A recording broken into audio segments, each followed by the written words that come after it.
Introductions are just generally a pain to write, and I'm going to show you how to write an introduction for your research classes. Really, this will work for most classes, but in general, how do you write a paper after you've done the research, and how do you do it quickly? My advice is that you should always use a model paper. So our model paper that I'm using, at least for the intro piece, is a paper called Walking in Her Shoes, Pretending to be a Female Role Model Increases Young Girls' Persistence in Science. I chose it because it's cool science, number one. Number two, it was all over the media. And number three, I think they have a really good use of the gap style paper. So the gap style paper is pretty simple. It starts with a quote in our example. We're going to use a quote. It has, because our model did, we're going to have the hypothesis foreshadowing paragraph, which is really like hard for students to wrap their head around. The whole goal of the first paragraph is to foreshadow your hypothesis. That is, let readers start thinking about it so that you can convince them it's correct. In fact, the whole point of this paper is to convince your reader that your hypothesis is likely correct without convincing them that your work has already been done. So how do you do that? Well, you got to start with the hypothesis foreshadowing. You got to go to the problem in the world, the problem in the problem like in the world is how I think about it. Like, what problem are you trying to solve? What problem are you trying to understand? Could be a problem of like social justice, which this one is, or it could just be a problem of just general, like, we want to understand reading better. The gap paragraph tells you the gap in the literature. That is, what have we not done as a field? It's pointing out like a flaw in the field. So that's the most important paragraph. The second most important paragraph is you make a case that the hypothesis fills the gap. And then finally, you provide just a quick methods overview saying how you're going to test the idea. So if this is true, this intro paragraph is essentially a 5-paragraph essay, but not the 5-paragraph essays you learned in high school. Now, we're going to write our paper in reverse. So you're actually going to start with the methods overview. Why? Because that's the simplest. You know your IVs and DVs. If you don't by now, I don't know what else to do. Come see me in office hours, okay? But you start there because that's the most concrete, right? That's like your starting point. That's your goal, is to suggest that we're going to use this method to test this hypothesis, to fill this gap, to solve this problem, right? That's related to these real world concerns. So you can see how it works. We're going to use this method, right, to test this hypothesis that we think fills this gap, that examines this problem that we care about. And when we start the paper, we tell you we're going to do this. All right, that's it. All right, so you do that too. That's all you need. You do this, you're on the right organizational track. So your first paragraph is the methods overview paragraph. This tells the readers what's going to happen in the method without telling them all the details they need to make it happen. So you can look at this whole paragraph and read it. Actually, I want you to pause the video now and read this paragraph. So pause. All right, I'm assuming you are unpaused and we are back. Now, this is a very complicated paragraph for undergrads. This is the only paragraph that I think is too complicated for undergrads, but this is a paragraph written by pros. I think they had some reviewers ask them to talk about some of their other DVs, or they just wanted to talk in their non-primary dependent variables. So if you read that, I have the sentence breakdown on the left. The first sentence introduces the main dependent variable and the overarching idea of the study. So the general overarching principle of the study is presented in the first sentence. So it's like, in sum, this study tested a novel and breach approach to promote girls' persistence in science by encouraging them to assume the identity of a successful female scientist. That's kind of like the take home, right? That's the take home of the method, but it's the bigger picture. It's like we're using this intervention to improve persistence. So it's like describing your IV-DV relationship in a very specific way that promotes your method as valuable. Then their second sentence, you can really skip it. It talks about a new concept. That they want to use in their independent variable. For all of you, your IV should be explained to some degree. Now, if you do have a new concept in your IV that you're bringing up in the last paragraph of your intro, this is how you do it. Most of my students don't need to do that. So the second sentence doesn't matter. They also, if you look at the third sentence, it's really great because they do this mini gap in the literature. So they get the gap out there and fill it real quickly. So they've done everything we've done for this new concept in one sentence just to show you how important gaps are. But we don't need this either unless you're filling another mini gap with your study in the last paragraph, which I do not recommend. In the next sentence, they talk about all three of their independent variable conditions. You need to do this. This is setting your reader up to understand your method. Well, in order to do that, they have to understand your independent variable, right? They also talk about the DV throughout. They then introduced a second DV, made a case for it. We don't have to do that unless you're adding a second DV. You see what I'm saying? And then finally, they make a prediction. Let me read those last two sentences you need to include. Well, actually, let me just read the whole thing. In sum, this study tested a novel and breach approach to promote girls' persistence in science by encouraging them to assume the identity of a successful female scientist. So in sum, what is your research trying to accomplish? That's your first sentence. What are you trying to accomplish? Your second sentence is, you don't need therefore, you just write we, because therefore is linked to a whole bunch of other stuff, but you're just like, oh, we contrasted baseline persistence in a science task with their persistence during pretend play, as well as with a condition in which girls were exposed to the same role model with the same growth mindset messages, but were not asked to pretend their exposure condition. And then finally, you just present your prediction. If the effects of pretending are specific to increasing motivation for science, then it should influence persistence above baseline and do so more than mere exposure to role models with growth mindset messages. You're making a prediction there. That's it. That's all you have to do. So ultimately, your job is simple. You're going to emulate the sentence on the right for your specific experiment. In sum, this study tested a novel and brief approach to promote girls' persistence in science by encouraging them to assume the identity of a successful female scientist. So what you need to do is translate this to your own problem. In conclusion, this experiment examined how actively taking empathy for patients impacts racial bias in pain treatment. You can see here that I'm starting with a tag, like that, oh, it's almost over tag, in sum, in conclusion. In conclusion, what? This study, this experiment, what did it do? It tested or it examined what? A novel and brief approach to promote girls' persistence in science, right? Or examined how actively taking empathy for patients, right? What does it do? What do they do? By encouraging them to see the identity of a female scientist, to promote girls' persistence, to examine the impacts on racial bias in pain treatment, right? You can see what happens here. Now, if you have a more complicated study, you have to talk about kind of both your independent variables here to some degree, right? But in sum, this study tested a novel and brief approach to promote girls' persistence in science by encouraging them to assume the identity of a successful female scientist. That's one IV being discussed right there. If you had a second one, you say, and examining how the second IV like interacts with it. But for research methods 1, we only have one IV. For research methods 2, we will have 2 IVs. So you have to be a little bit more wordy than this study right here.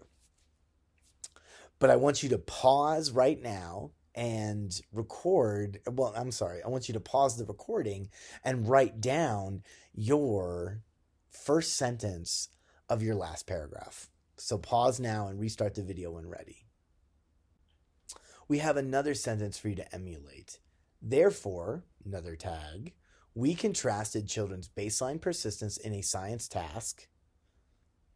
Look at how they use the parentheses, nice writing move, with their persistence during pretend play, right? Another parentheses defining the experiment, as well as with the condition in which girls were exposed to the same role model with the same growth mindset messages, but were not asked to pretend. All this sentence is doing is saying, what groups are you going to compare? So if you have a two-group experiment, like my Research Methods 1 students do, this is pretty easy. If you have a more advanced experiment, like my Research Methods 2 experiment, you're going to have to work in your second independent variable here. But ultimately, you're going to talk about your different conditions and your different variables. What are you comparing? What are you contrasting? So think about that. Now your job is simply to emulate this work in your own words. So you can see my example to the left. In this experiment, we compared versus we contrasted racial bias in both the empathetic response and pain treatment decisions of novices. Theirs was of children who were trying to take the perspective of virtual patients, with the empathetic response and pain treatment decisions of novices who are simply trying to make their best pain treatment decisions for their patients. You can see there I'm just talking about what groups I'm comparing and contrasting, right? You might have something like a continuous second independent variable. Oh, we are comparing how, participants in the control condition, differ from participants in the experimental condition, while also accounting for extroversion or something like that. But ultimately, your job is to talk about what are you going to compare and contrast in your analysis here. So follow this model, write your own sentence. Pause the video now. Our final sentence, this is only a 3-sentence paragraph, is just stating your hypothesis. If the effects of pretending are specific to increasing motivation for science, then it should influence persistence above baseline and do so more than mere exposure to role models with growth mindset messages, right? So they're kind of presenting their hypothesis as an if it works statement, which is great. I do the same thing on the left. If empathy reduces racial bias in pain treatment, then we should observe reduced racial biases for novices and healthcare professionals. I ran 3 studies, so that's why I put that. Engaged in empathetic perspective taking while simultaneously observing racial biases in individuals who are simply trying to make their best treatment decisions. Right? I'm laying out my hypotheses here. Research Methods 1, you have 1 hypothesis. Research Methods 2 students, you may have up to 3 hypotheses. So I want you to think about that. And I want you to emulate this in your own work. Pause this now, write your 3rd sentence, finish your paragraph. Now, this is, in my opinion, the most important paragraph in your intro. It's the case. It's the case for your hypothesis, right? So this is like you're making the case here. Now, I'm not going to read this paragraph to you. You should read it. But everything in here is a piece of evidence. Some of the things I am going to point out, because I will read it later, but look at how we cite things in the field. Do we just cite one thing? Do we describe the studies in depth? No, we don't. We get the points there. So let me just go through the case here. Pretend play is common in humans. Pretend play adds others' qualities to the self-concept and impacts our behaviors. Pretend play impacts persistence on difficult tasks. That's really important. Pretend play allows one to deal with stress a little bit better. And thus, I think I have a pretty good case that pretend play may increase persistence for girls when they are experiencing stereotypes, which is implied that it's stressful and shitty and all that stuff, right? Do you buy their case? I sure do, right? That's your job. So if you look, you end with your hypothesis and you present the data that build your case. Does it completely build the case? Is the case proven before they did the experiment? No, it's just possible that it may work, right? In fact, I would argue that you don't want the evidence to directly lead to your case, because that means your work has already been done. So here, when you look at the case, pretend play is common. That's a very general statement. Pretend play impacts the self. It's less general. It's more specific, but it's still general. We're talking about the self-concept. Then they go right into pretend play impacts persistence on difficult tasks. That's very relevant to what they're suggesting. And then finally, they end up with pretend play impacts stress. This is also very relevant. Actually, those last 2 points are super relevant, that it allows them to make their case. So when they finally make their case, they're like stating their hypothesis, right? But they're saying, hey, this should help improve girls' persistence during a stressful situation. That's what they're saying. And so when you're organizing your evidence, you go from the general to the more specific. What's more relevant and directly associated with your hypothesis? That should be at the end of the paragraph. The more general stuff should be at the beginning. Now, I'm not reading all these sentences to you like last time. I'm going to let you read it. You can pause and read in between my sentences, okay? But the first sentence just says the IV for this specific population leads to changes in the DV, right? That's all it does. The second sentence, when this specific population does the IV, it leads to changes in DV1 and DV2. The third sentence, researchers that I admire, when examining this population who experienced this IV condition, have this DV experience relative to the other IV condition. Do you see a pattern? This IV on this population leads to changes in 2 different DVs in this specific environment. Thus, this new IV that we're making should impact this specific population, particularly this DV in this specific environment, right? Do you see a pattern here? Describe the IV, describe the DV. Sometimes describe the population. It's very important in this paper. It's on kids. You don't always have to do that. And sometimes describe the environment. Didn't always happen, right? But if you notice, this is how we present evidence. And look at the citations. You can't have, none of these sentences don't have a citation. Every one of these sentences have a citation with the exception of the last one, which is their idea. Do the same for your work. Pause this now and write your entire second paragraph using your evidence and IV to DV relationship patterns.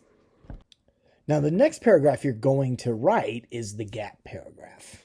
The gap is essentially saying, hey, other science has done this, but it should have, right? So this is really interesting. This one right here, pause and read this paragraph, and then read that.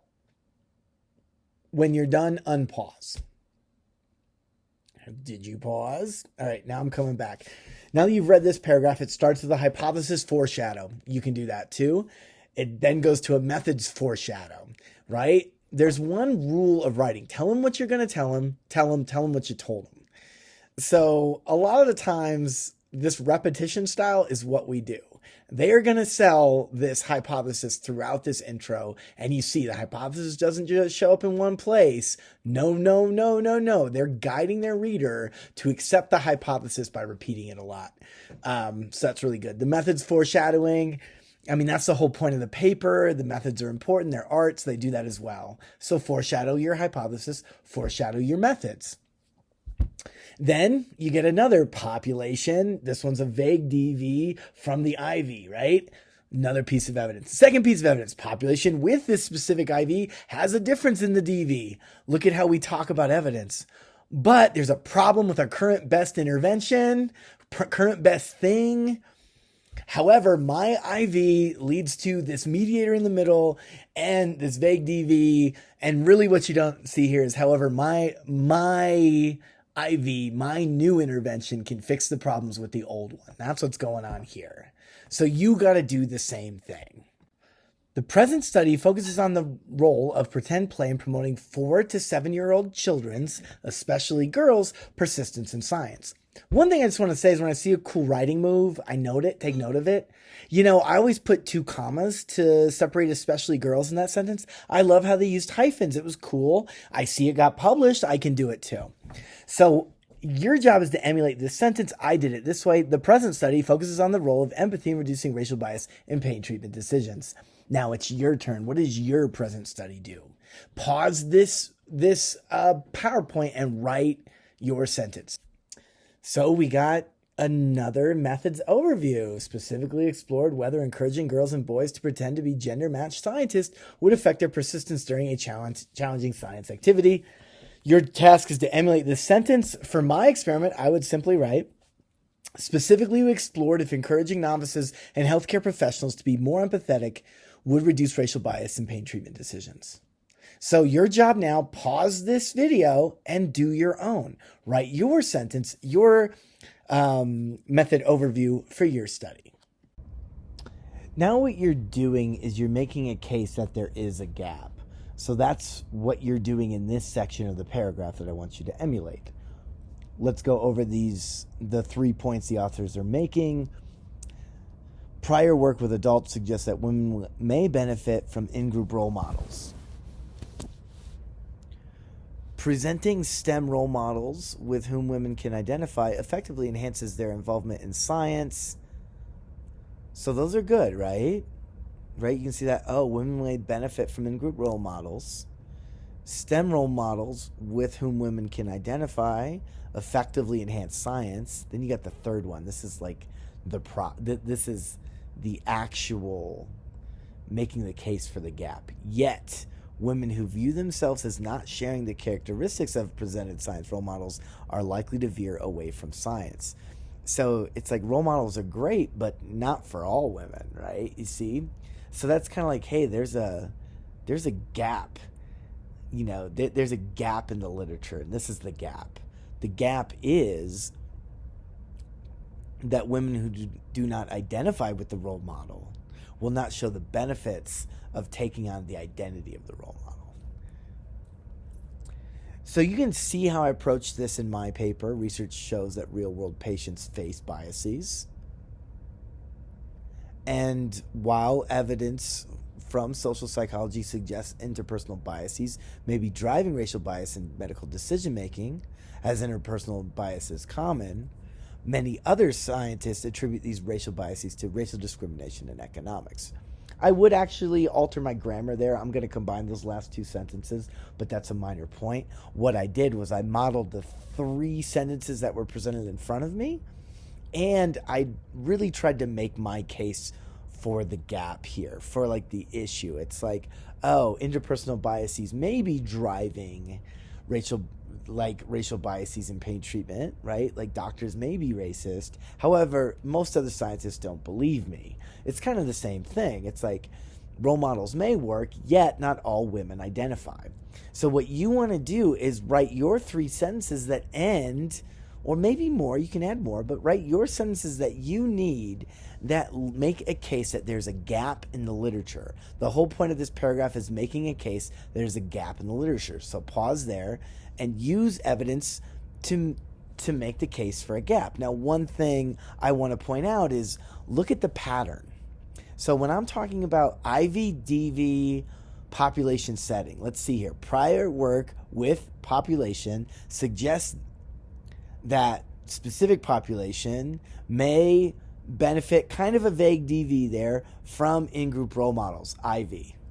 Presenting STEM role models, IV, with whom women population can identify, that's still part of the IV, effectively enhances their involvement in science, that's the DV, right? In that study. So when I say IV, DV, I'm not talking about your IV and DV. I'm talking about all the IVs and DVs that you are citing.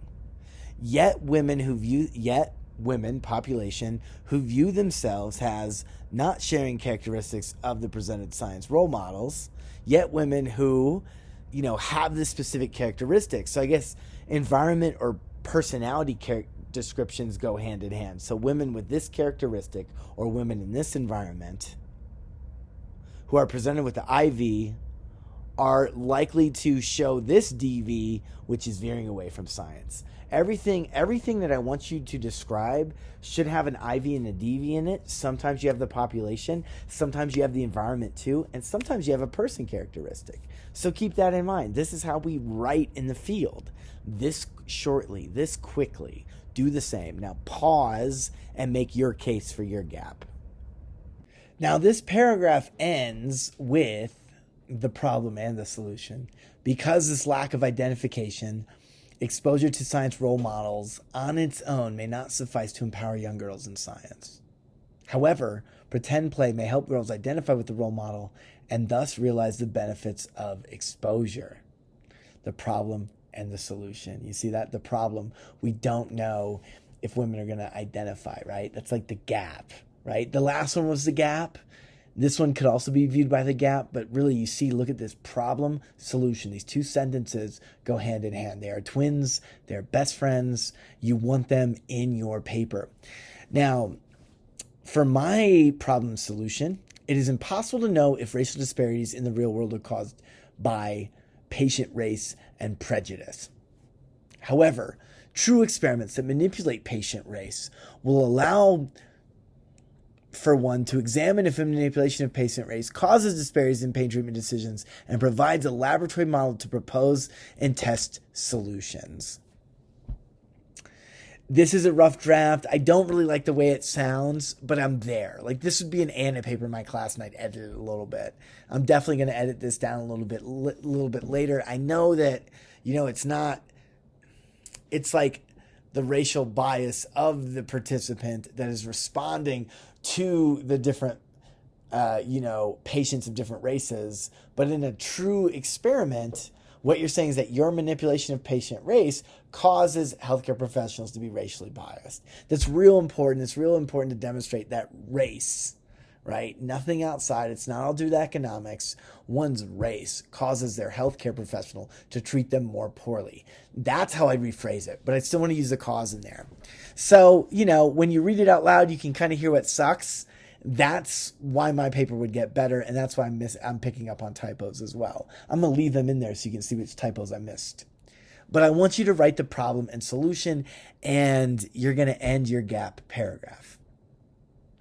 We're now writing the second paragraph of our intro in our writing backwards experiment here, and this is called the problem.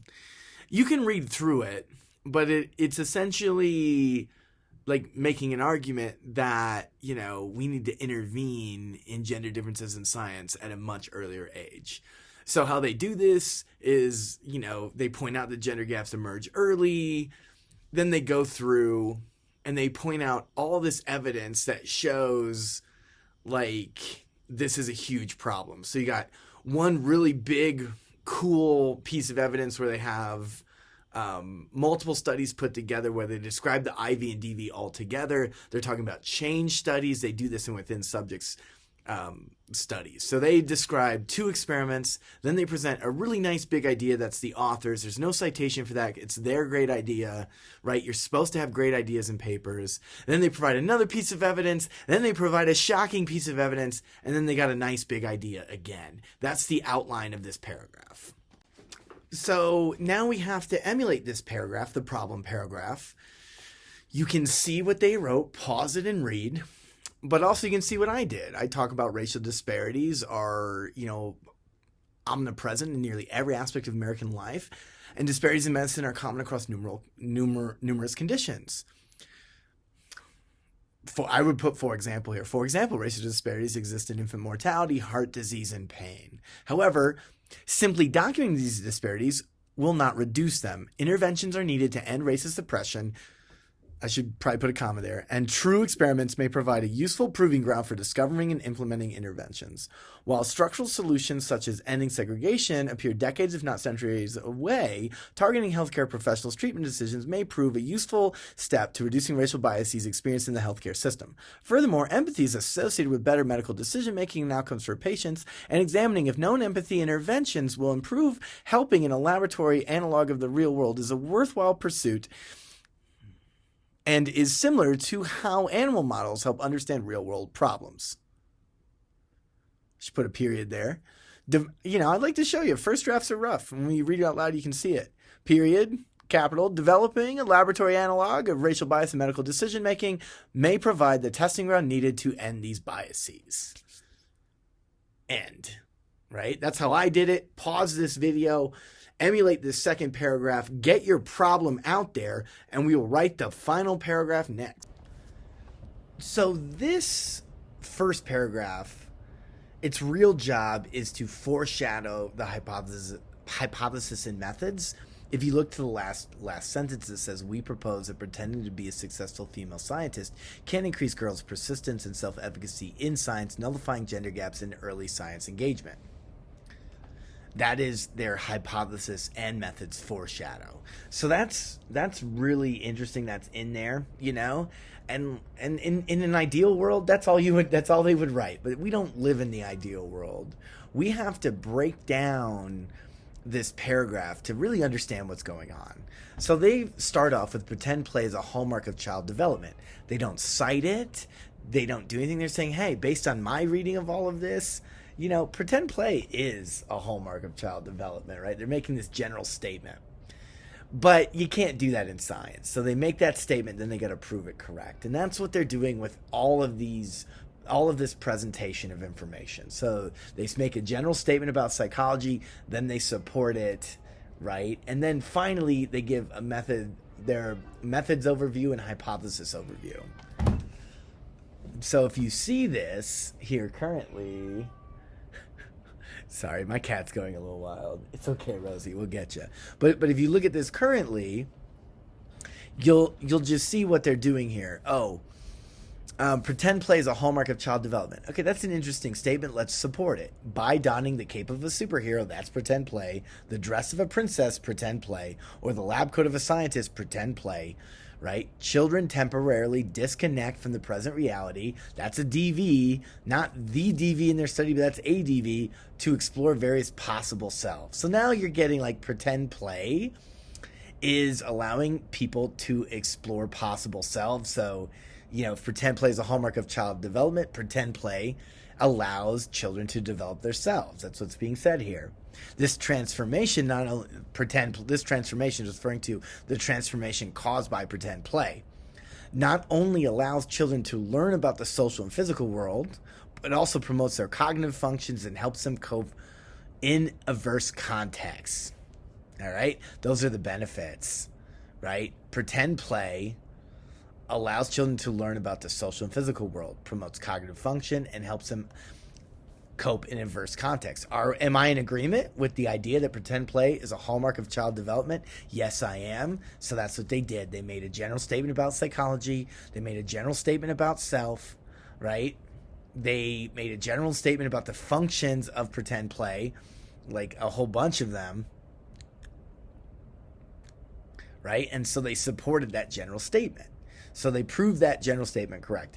Then in the next piece, the present study investigated whether pretend play can be used to empower children in the face of stereotyping and stigma, focusing on young girls in the domain of science and technology. If you notice, that might kind of help you understand, pretend play helps you deal with stress.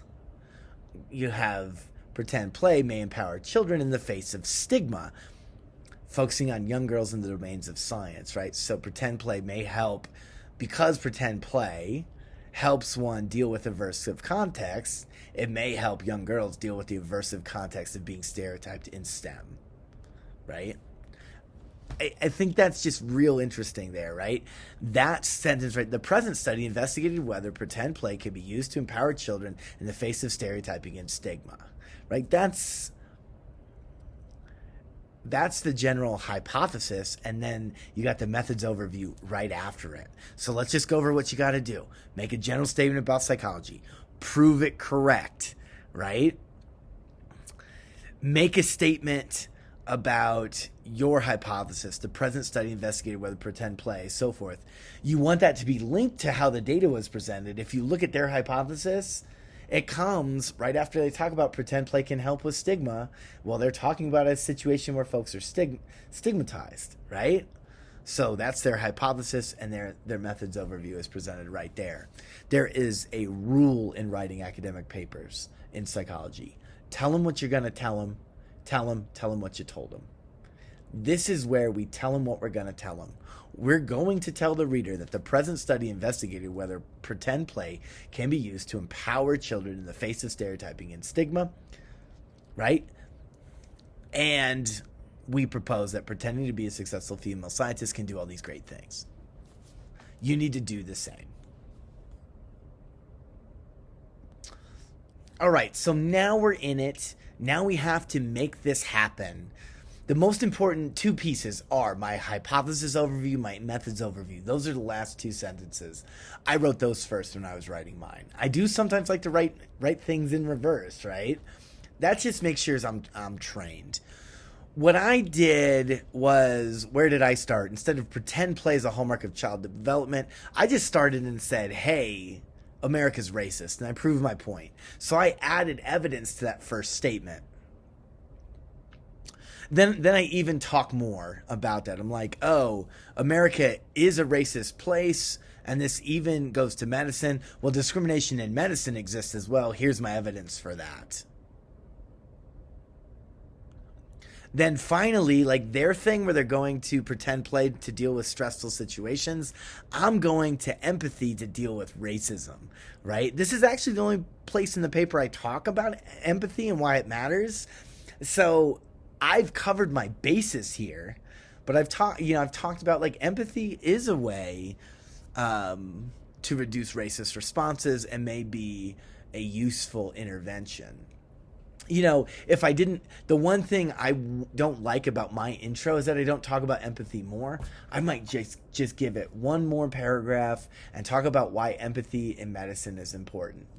I would do that maybe next in my paper after this paragraph. But that's just me saying, hey, I'd like to cover this a little bit more. That's okay, but that's not your goal. I'm not asking you to do that. I'm asking you to get through writing this paper because I want you to be finished. So here's how you finish. Right? This is how I finished it. Then I presented, like I said earlier, my hypothesis and methods overview. That is the whole point of this paragraph. That's what I'm looking for. So now I need you to pause this and you're going to start. You're going to write your hypothesis overview, your method overview, and you're going to use some evidence to talk about a general phenomenon in psychology. Humans are racist. To go to a specific phenomenon in psychology. For my example, it was like, it's kind of complicated, but for my example, there's racism in medicine. Empathy may reduce it.